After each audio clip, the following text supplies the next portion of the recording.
Hello and welcome to the new Vibrant Living podcast. This upgrade has been coming for a while. You Were Designed for Greatness podcast we have had for 5 years, and we have now decided to upgrade this podcast, and it is now called the Vibrant Living podcast. So I would encourage you, if you are home, grab your cup of tea. If you are watching on YouTube, you can see I've got a cup of tea. This particular cup is very special to me. This cup was my grandmother's, and I love to use my teacups. And perhaps you are listening to this while you are out for a walk. So let's go for a walk together and let's talk about our map. And is it leading us on the journey that we really want to go? So, if you will imagine a sparkling blank canvas, and that's 2024. There's no paint splatters, there's no messy lines, there's no attempted erase marks, just endless possibilities. And today on our podcast, we're learning how our maps are created, how to ditch the wrong maps, and to create a masterpiece of a year filled with vibrant health, meaningful relationships, and purpose-driven adventures. No more same old, no more boring, no more frustration, no more struggle. Let's discover together how to build your best year yet, brick by mindful brick. So if you're listening to this in January, it's not really about January.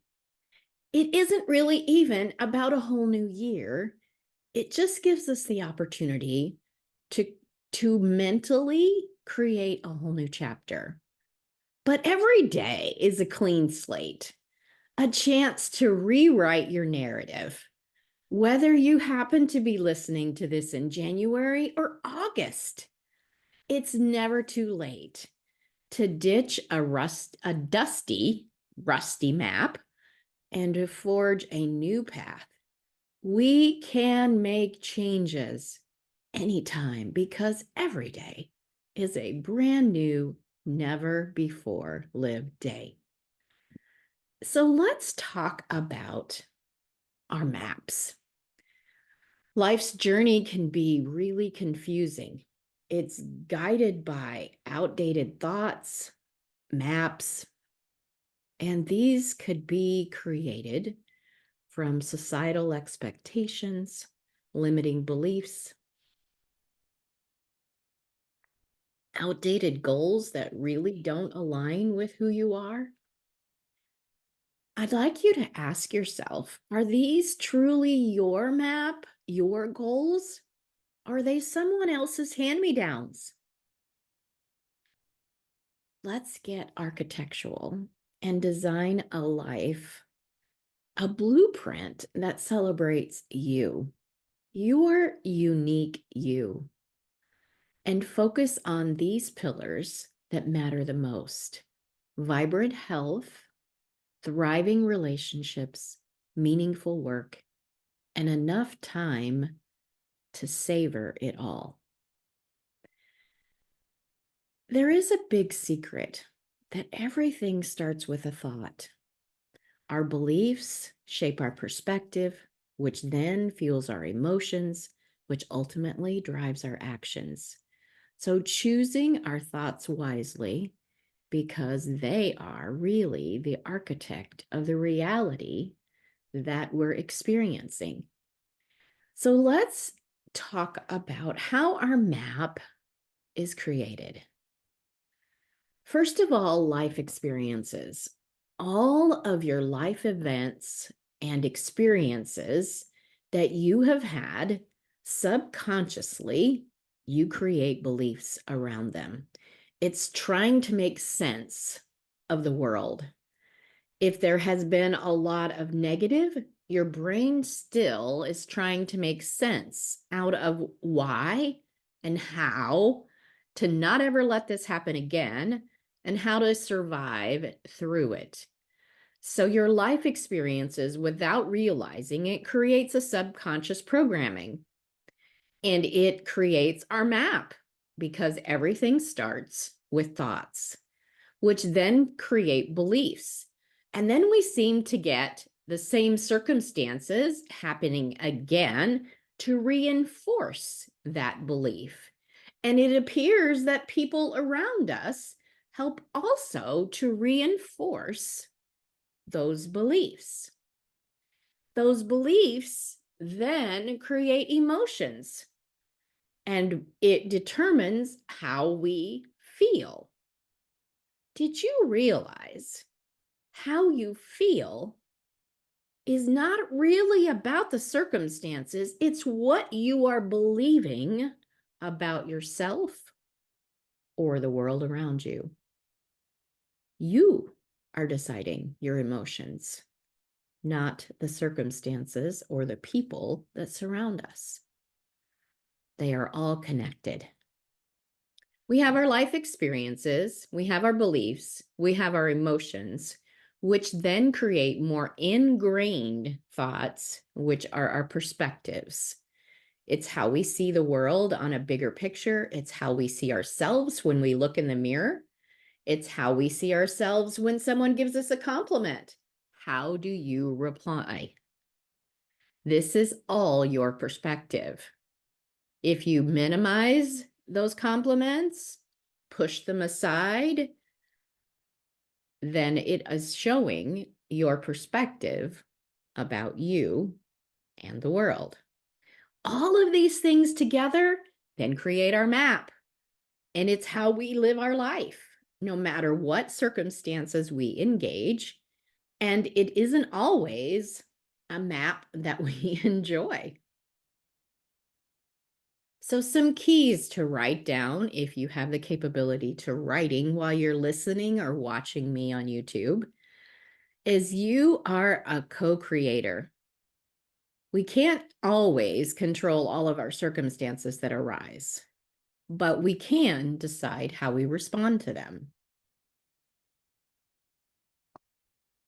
So, realizing that you are a co-creator and that you begin to look for ways you can learn and grow through any adversity or good times as well. And that creates our perspective and our big picture. When we are going through difficult times, have compassion for yourself and others, and forgiveness will make those difficult times much shorter. And one of the main things that we generally forget to do is to get support. It's to get help. We try to figure it out on our own or DIY it. There is so much information today. You can find videos and podcasts and all kinds of things that have tons of information, but it isn't curated for you. It's not personalized to speak to what you really need. And we can be overwhelmed with information, but lacking wisdom on how to actually apply it. Do you realize everything is a risk? To take that new job, or to stay where you are, or to launch that new business, or to stay where you are, to step into dating again or new relationships, or not? Do you realize that there's risk on both sides of those equations? Everything has a risk of just staying where you are and having same old, or making a decision to live your most vibrant life and building the blueprint for your dreams that you've always wanted and learning how to do it from a place of ease. Whatever we focus on amplifies. It doesn't just define the situation, it makes it bigger. It's not just about what you want, it's what you're paying attention to.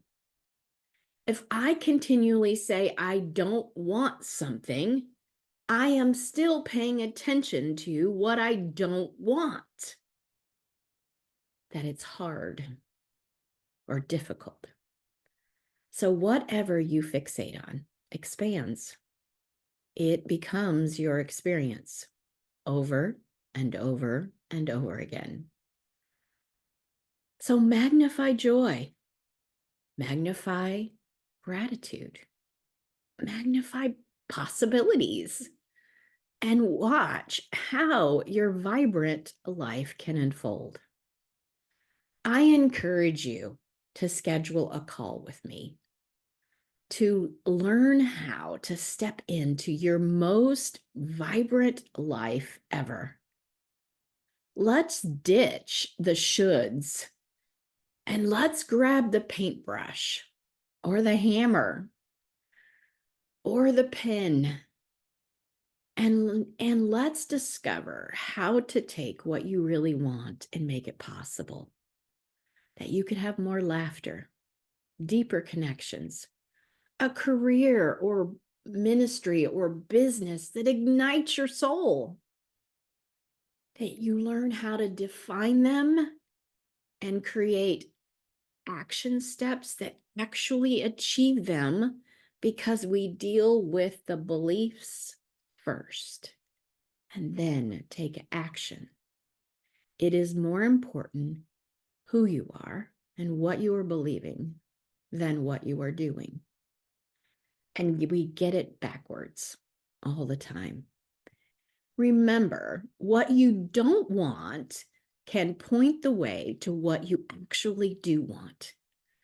As we begin to identify the dead ends, those roads that aren't going where we want to go on our map, then you can learn what you actually do want. And eliminate those negative possibilities clears the path for you to have that vibrant life. Ask yourself today, what's stopping you from taking action? Is it fear, doubt, some type of insecurity? We can address those and dismantle their power and watch your dreams take flight, making an impact, leaving a legacy, and creating a life of abundance and prosperity in every area of your life. I am so thankful, friend, that you've joined me here today. 2024 is a blank canvas, or whenever you're listening to this, tomorrow is a blank canvas. Let's grab our most brightest colors and choose a brush that we dip in courage and start painting your most vibrant masterpiece. Remember, you are the architect of your joy. And as any architect, they get specialists around them to help them build the life they have dreamed. So go forth and build. Let's talk. Let's do things that make your soul sing. Until next time, I want to encourage you to share this with others, and I am always here for you. Thank you for joining me with my cup of tea, and I will look forward to seeing you next time. Bye for now.